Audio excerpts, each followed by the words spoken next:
Bonjour, aujourd'hui on va regarder les updates, donc l'instruction update qui permet de mettre à jour une donnée quand on est sur SQL. Donc là on est sur SQL Server. L'exemple d'aujourd'hui c'est de mettre à jour la table adresse, la colonne adresse line 2, donc la table adresse, cette colonne là, et la ligne 1, donc qui nous donne cette cellule là. Elle va porter la valeur qu'on va lui attribuer, donc Ben Ali Street 31. L'ID, c'est ça, donc on fait un update de la table qui nous intéresse, on appelle l'instruction set pour lui dire cette colonne-là, donne-lui cette valeur-là, quand la ligne where, la ligne ID, l'adresse ID est égale à 1. Voilà, tout simplement, et on exécute.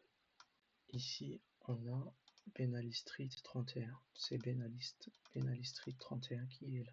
Si on veut rajouter une deuxième valeur, il suffit juste de rajouter une virgule, la colonne qui vous intéresse, city, et la valeur que vous voulez, donc test par exemple. Ça c'était l'utilisation de base de la commande update, donc pour mettre à jour une valeur dans votre base de données. Donc si vous voulez mettre à jour toute une colonne, sans forcément, il faut enlever cette instruction. Donc là par exemple, si on utilise ça, donc sur les milliers de lignes, vous allez avoir la même chose. Il faut vraiment faire très attention avec ça pour éviter de casser votre table. Donc ça c'est l'exemple de base. Là on va passer à un exemple un peu plus poussé. C'est qu'on a une personne qui a une adresse et on veut mettre à jour l'adresse, mais on n'a pas son ID, l'ID de l'adresse, mais on a l'ID de la personne. Donc pour ça on est obligé de passer par une table intermédiaire parce qu'il n'y a pas une jointure directe entre les deux tables. Donc là ça va Donc là, on va passer par des jointures. Moi, ce que je propose quand on veut faire un update, l'idée c'est de commencer par faire un simple select et de sélectionner les tables qui nous intéressent, de travailler les jointures, de récupérer vraiment la sélection qu'on veut mettre à jour. Là, par exemple, dans mon cas, il y a une seule adresse qui correspond à cette personne-là, avec le Business Entity ID 1, et à laquelle en fait j'ai déjà test et adresse line nulle, elle est vide.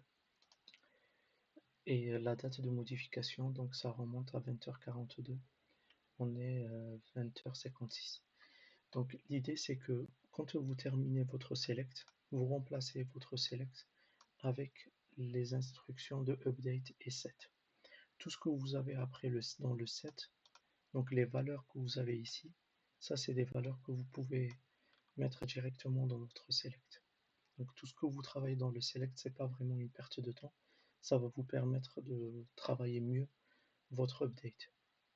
Donc il suffit juste d'enlever cette partie-là et mettre votre update, la table cible que vous voulez mettre à jour, l'instruction set, les colonnes que vous voulez mettre à jour de la table cible. Donc là, on veut mettre à jour cette colonne et celle-là. Donc la date de modification, la city et l'adresse.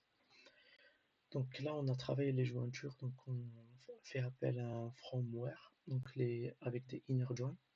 À l'intérieur de votre set, vous pouvez mettre des valeurs directes ou bien vous pouvez appeler des case one, vous pouvez appeler des fonctions ou vous pouvez même faire une petite sous-requête, donc un select étoile, un select top 1 de la valeur que vous voulez. Par exemple, si vous voulez la city, vous pouvez faire un select city, mais il faut que vous soyez sûr dans votre jointure que ça retourne une seule valeur, parce que sinon ça va pas marcher.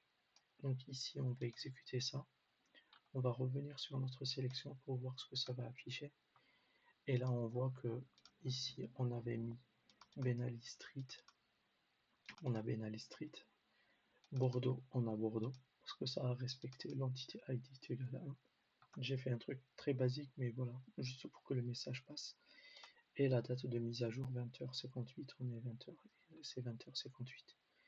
Voilà, c'était tout pour cette vidéo. Si vous voulez des références, je vous propose le site officiel qui est très lent, donc pour arriver à un exemple, il faut lire tout ça, enfin il faut parcourir Je trouve pas ça très pratique, en tout cas pour moi. Il y a le site de sql.sh. Vous avez une explication et ensuite vous avez un exemple qui vous montre les résultats. Après, vous avez les intelligences artificielles qui peuvent aider. Voilà, moi j'ai travaillé beaucoup avec ce type de site avant, donc c'est quelque chose que je recommande.